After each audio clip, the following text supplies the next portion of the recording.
The shadow that cost a fortune.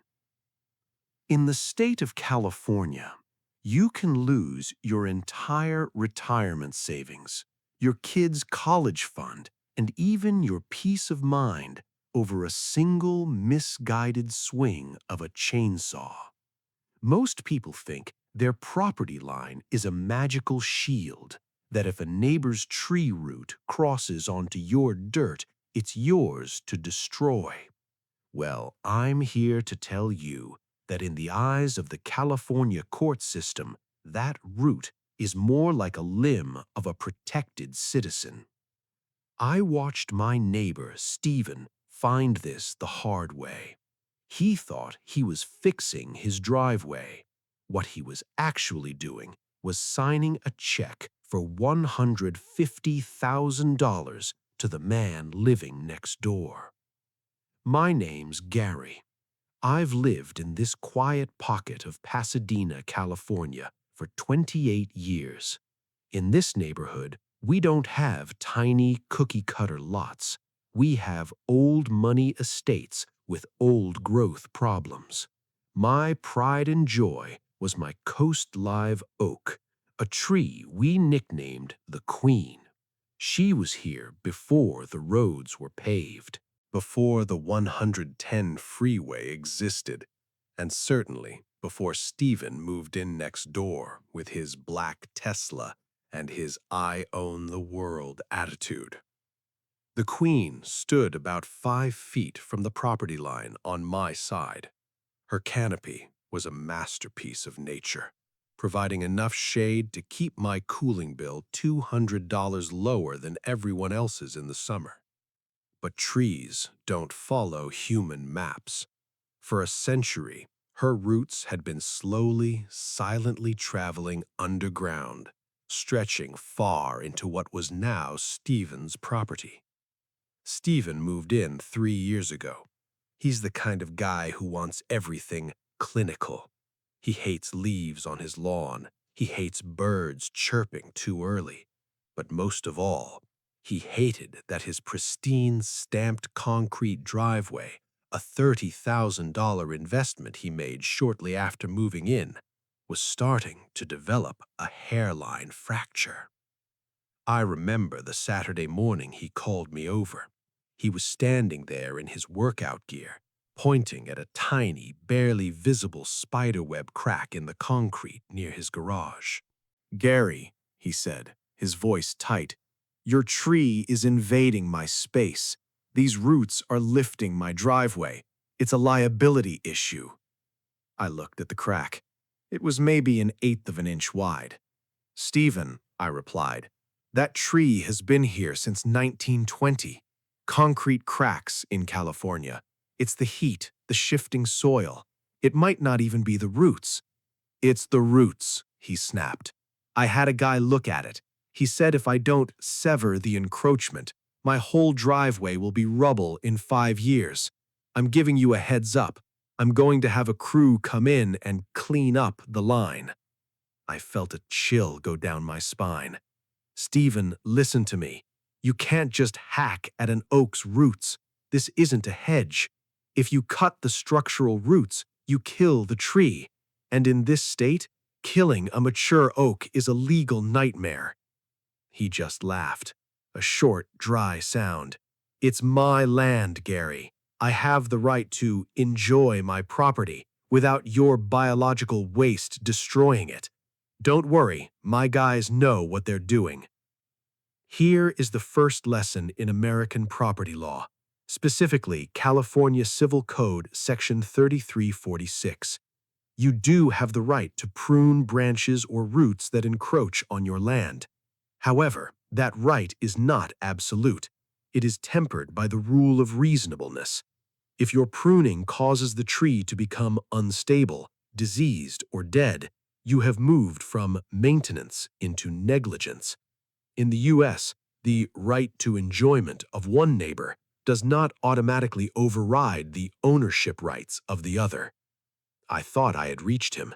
I thought the mention of legal nightmares would make a lawyer pause. I was wrong. 2 weeks later, I woke up to the sound of a jackhammer. And I knew right then the queen was in trouble.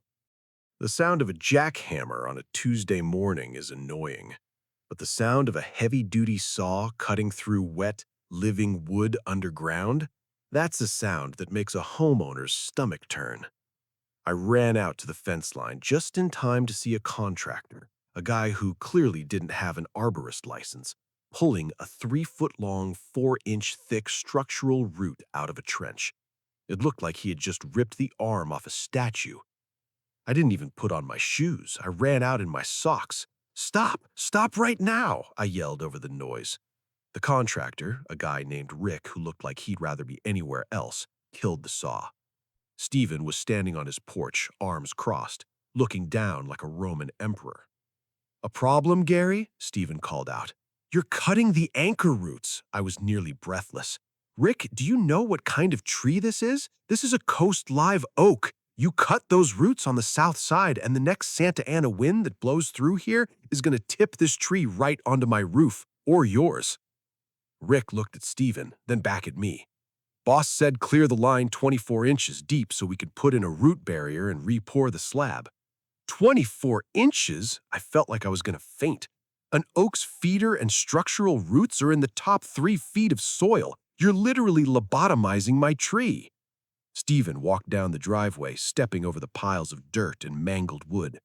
"Gary, calm down. It's a tree. It's lived for 100 years. It can handle a haircut. I'm protecting my investment. If I don't do this, my property value drops. I'm sure your queen will be just fine." I looked at the trench. It was a massacre. They had dug a straight line, parallel to the fence, cutting every single thing that crossed it. White, raw wood was exposed everywhere. I could see the sap bleeding out. In the arboriculture world, this is called girdling. It's a death sentence. "I am telling you formally, right now," I said, my voice shaking with anger, "that I do not consent to this. I am calling an arborist, and if this tree shows even a hint of stress, I am holding you liable for every cent of its value." Stephen pulled out his phone, checking his watch. "Noted.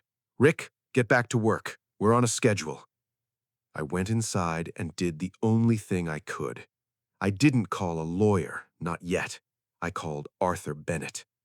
When you are in a dispute like this, documentation is your only friend. I grabbed my Nikon camera and took 50 high-resolution photos of the trench, the severed roots, the tools being used, and the lack of any certified arborist badges on the contractor's truck. In a tree-side case, the evidence of intent is huge. Stephen wasn't just pruning, he was excavating. If you ever find yourself in this spot, do not just argue, capture the evidence before the neighbor fills the hole back up with dirt. Arthur Bennett arrived 2 hours later. He didn't even need to get out of his truck to see the disaster. He looked at the tree, then at the trench, and then at me. His words sent a shiver through me. "Gary, start looking for a lawyer. This tree is already dead. It just doesn't know it yet." A tree doesn't die like a human. It doesn't scream, and it doesn't fall over immediately. It dies in slow motion. It's a lingering, agonizing process that can take a year or more. But the moment the first leaf at the very top of the canopy turns brown in the middle of a wet spring, that's when the death clock starts ticking. And for Stephen, every brown leaf was another $1,000 added to his future debt. For the first 3 months after the driveway massacre, Stephen acted like he had won. His driveway was smooth, the crack was gone, and he'd even put in some nice-looking boxwood hedges along the new root barrier. He'd wave at me with this smug grin like he'd proven that I was just an old man crying wolf. But Arthur Bennett had told me what to look for. "Watch the crown dieback," he told me. "The tree will try to protect its core by sacrificing its extremities." By July, during one of our typical California heat waves, I saw it. The queen should have been deep, vibrant green. Instead, the very tips of the branches on the south side, the side where the roots were cut, began to look dusty. Then the leaves started to curl. I took a photo every single day from the same spot on my deck. It was like a time lapse of a tragedy.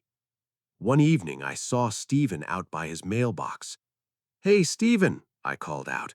"Notice anything about the shade over your Tesla?" He looked up.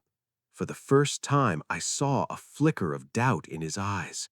The canopy above his driveway was thinning out. You could see more of the sky through the branches than you used to.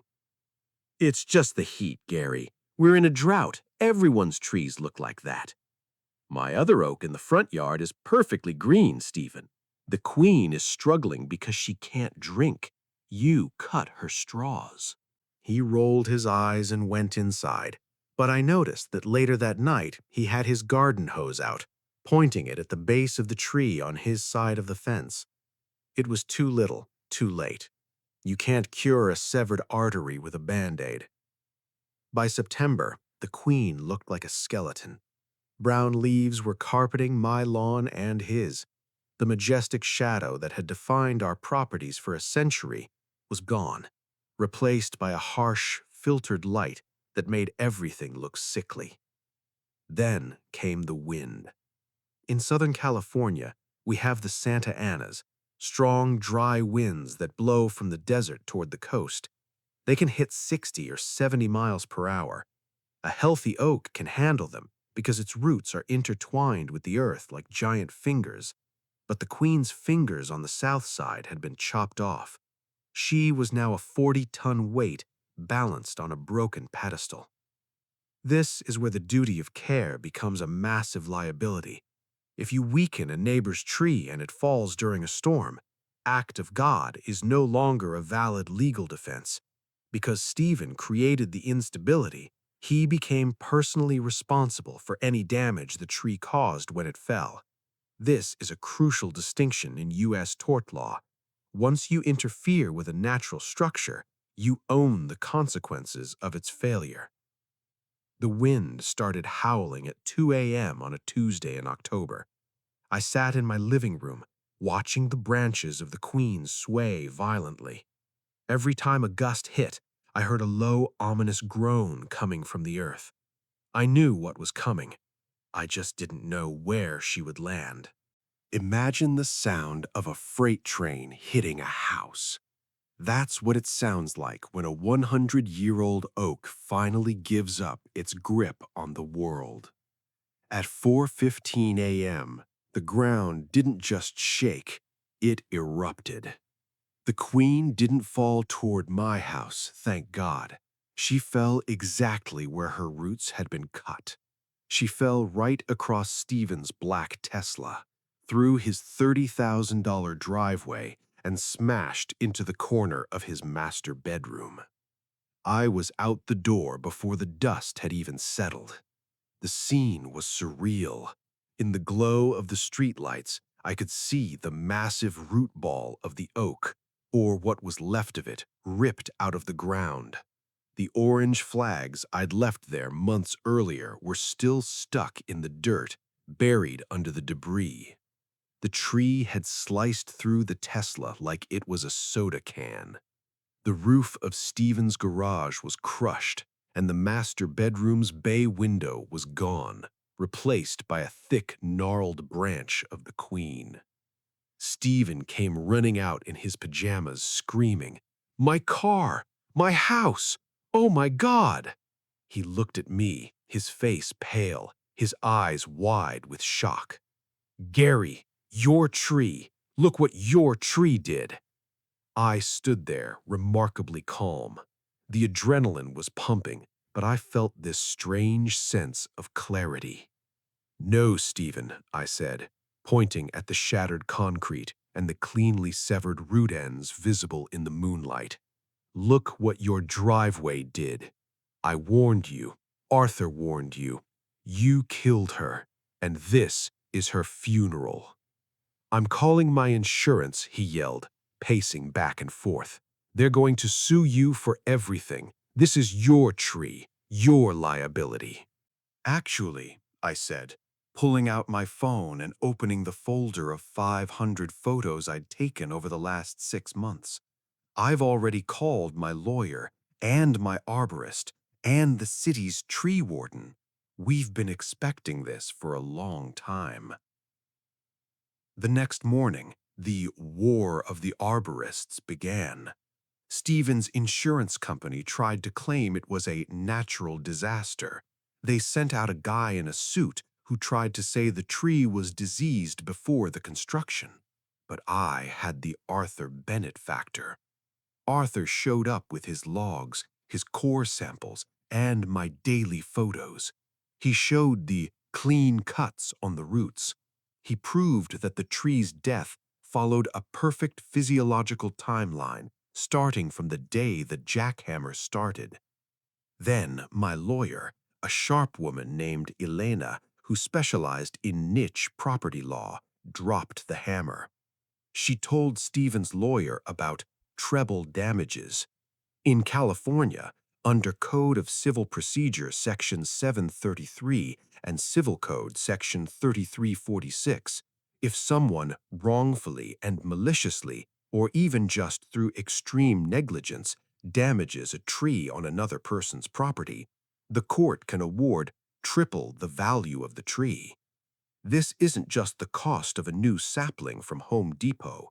For a 100-year-old oak, the amenity value, the cooling, the aesthetics, the history can be assessed at $50,000 or more.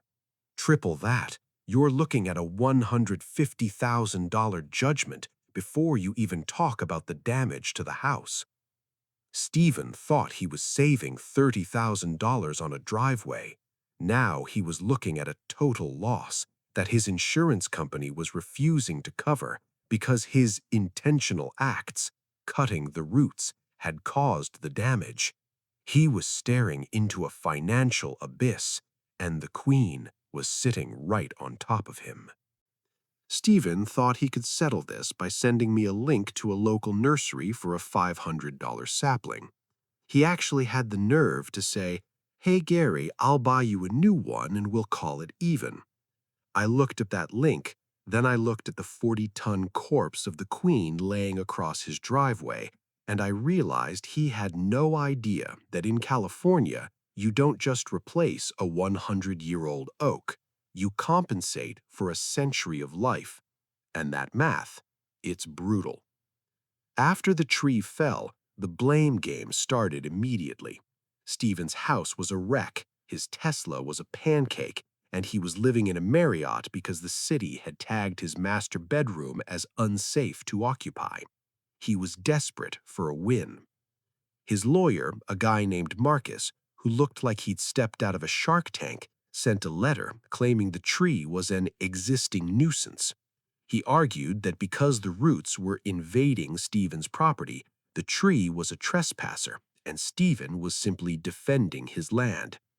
That's when Elena, my lawyer, brought in the heavy hitter, the forensic tree appraiser. His name was Dr. Arlo Vance.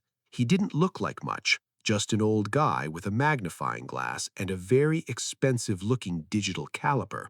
But when he spoke, judges listened. He spent 3 days examining the stump of the Queen. He wasn't just looking at the wood, he was calculating a century of history. "Gary," Arlo told me as we sat on my porch, "Stephen thinks he killed a plant. He doesn't realize he destroyed an asset. We're using the trunk formula method from the Council of Tree and Landscape Appraisers." He explained it to me like I was a kid. You start with the cost of the largest available transplantable tree, maybe a 48-inch box oak that costs $5,000. Then you calculate the difference in the cross-sectional area of the trunk. The Queen was 42 inches in diameter.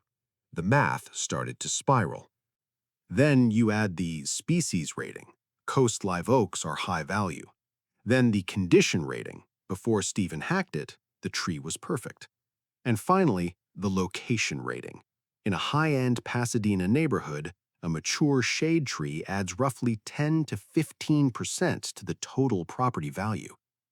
When Arlo finished his report, the replacement value of the tree alone was $68,000. But wait, there's more. Because the tree fell on Stephen's house because of his own actions, I wasn't liable for his damages, but he was liable for the loss of enjoyment and the diminution of value to my property. My house was now baking in the sun. My AC bills were going to triple, and my backyard looked like a construction zone. The total claim we filed? $210,000. Stephen laughed when he saw the number. He actually laughed. Good luck getting a dime of that, he told me through the fence. That's what insurance is for. In the US, most people think market value is what matters, but in tree law, it's replacement cost or restoration value. If you destroy a landmark tree, you are responsible for putting the property back to the state it was in before the damage. Since you can't buy a 100-year-old tree, the monetary equivalent becomes astronomical. This is why you never touch a neighbor's tree without a written agreement from a certified arborist. Stephen was leaning on his insurance policy like it was a bulletproof vest. He figured State Farm, or whoever he had, would just pay me off and fix his house. He was about to learn a very hard lesson about the fine print in American insurance contracts. There is a moment in every American lawsuit where the air just leaves the room. For Stephen, that moment came when he received a reservation of rights letter from his own insurance company. In plain English, they told him, "We'll pay for your lawyer for now, but since you intentionally hired a contractor to cut those roots, we might not pay a single cent of the final judgment." Stephen had walked right into the intentional act trap, and the door was locking behind him. I remember seeing Stephen sitting on his front steps one evening, a stack of legal papers in his lap, looking like he'd aged 10 years. His shark lawyer, Marcus, was nowhere to be seen. In the US, liability insurance, like what you have on your homeowner's policy, covers accidents. If a tree falls because of a storm, that's an accident. If you're backing out of your driveway and accidentally hit your neighbor's fence, that's an accident. But Stephen didn't accidentally cut the roots of the queen. He planned it. He hired a contractor. He ignored my verbal and written warnings. He ignored a professional advice of an arborist. The insurance company's adjusters aren't stupid. They saw my photos. They saw the straight-line trench. They realized that if they went to court, they'd lose. And, more importantly, they realized they could invoke the intentional acts exclusion. They told Stephen that his policy didn't cover property damage expected or intended from the standpoint of the insured. Essentially, they were saying, you knew cutting the roots would hurt the tree. You did it anyway. You're on your own, buddy. Suddenly, Stephen wasn't fighting me with insurance money. He was fighting me with his own bank account. His Tesla was still sitting under the tree because his auto insurance was also fighting with his home insurance about who was responsible. He had a $50,000 repair bill for his roof, a $20,000 bill for the tree removal, which is incredibly expensive when a tree is embedded in a house, and my $210,000 lawsuit hanging over his head. He tried to settle. He called me, his voice cracking. "Carrie, come on, we're neighbors. I can give you $20,000. That's all the cash I have right now." I thought about the Queen. I thought about the 100 years of shade. I thought about the way he'd smirked at me while the jackhammer was running. "Stephen," I said, "you told me to take it to a judge, so let's go see a judge." This is a critical takeaway for any homeowner. Insurance is not a get-out-of-jail-free card for being a jerk. If you willfully damage a neighbor's property, your insurance carrier has a legal right to deny coverage. You could end up losing your home to pay for a judgment that you thought was covered. Always, always consult your insurance agent before doing any major work near a property line. We didn't end up in a full trial. Most of these cases don't. We ended up in mediation in a cold, glass-walled office in downtown LA. And that was where Stephen finally had to face the reality of what his ego had cost him. The mediation lasted 11 hours. 11 hours of lawyers arguing over the timber trespass laws of California and the reasonableness of a man protecting his driveway. In the end, Stephen didn't leave that room with a win. He left with a settlement that was so large he had to take out a second mortgage just to sign the papers. The Queen was gone, but her final act was making sure Stephen would never forget her name. The mediator was a retired judge named Miller. He was a no-nonsense guy who'd seen 1,000 neighbor disputes. He looked at Stephen and said, "Son, I've read the arborist reports. I've seen the before and after photos. If this goes to a Pasadena jury, they aren't going to see a man protecting his driveway. They're going to see a rich guy who killed a local landmark because he didn't like a crack in his concrete. They will eat you alive."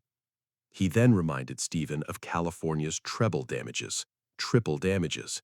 If we prove malice, and Gary has 5 witnesses who heard you mock his warnings, the $70,000 tree becomes a $210,000 tree.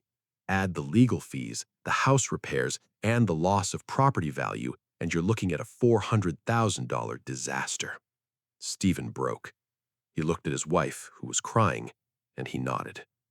The settlement was confidential, but I can tell you this. It was enough to pay for a massive, state-of-the-art irrigation system for the rest of my yard, a new professional landscaping design, and a very healthy boost to my retirement fund. But the real judgment came 3 months later.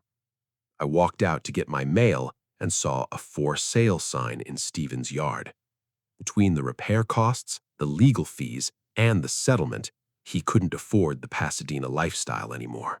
He had over-leveraged himself, and the Queen was the tipping point. The day he moved out, he didn't wave, he didn't look over. He just packed his remaining stuff into a U-Haul and drove away. A new family moved in a month later. They're younger, a nice couple with a toddler. The first thing I did was walk over with a bottle of wine and a copy of the arborist's report for the remaining trees on our line. "Welcome to the neighborhood," I said. "Just so you know, I'm Gary, and I'm a big fan of trees. If you ever think a root is in your way, please, let's talk about it over a beer first." They laughed and promised they would. I eventually planted a new oak. It's small, barely 10 feet tall. I won't live to see it become the Queen. I won't ever see it cast that 50-foot shadow. But every time I water it, I think about the lesson that cost my neighbor everything. In this country, your property line ends where your neighbor's rights begin, and nature doesn't care about your stamped concrete. Final lesson for the viewers. Tree law is real, it's expensive, and it's biased toward the tree owner. If you live in a state like California, Oregon, or Washington, trees are considered real property. Before you cut, before you dig, and before you hire a cheap contractor, get a certified arborist to write a report. That $300 report is the only thing that stands between you and a $150,000 nightmare. So, what would you have done? Would you have let Stephen cut the roots to keep the peace? Or would you have fought for the tree that was there long before you were born? Let me know in the comments. And remember, check your roots before you dig, because you never know what's holding up your neighbor's world.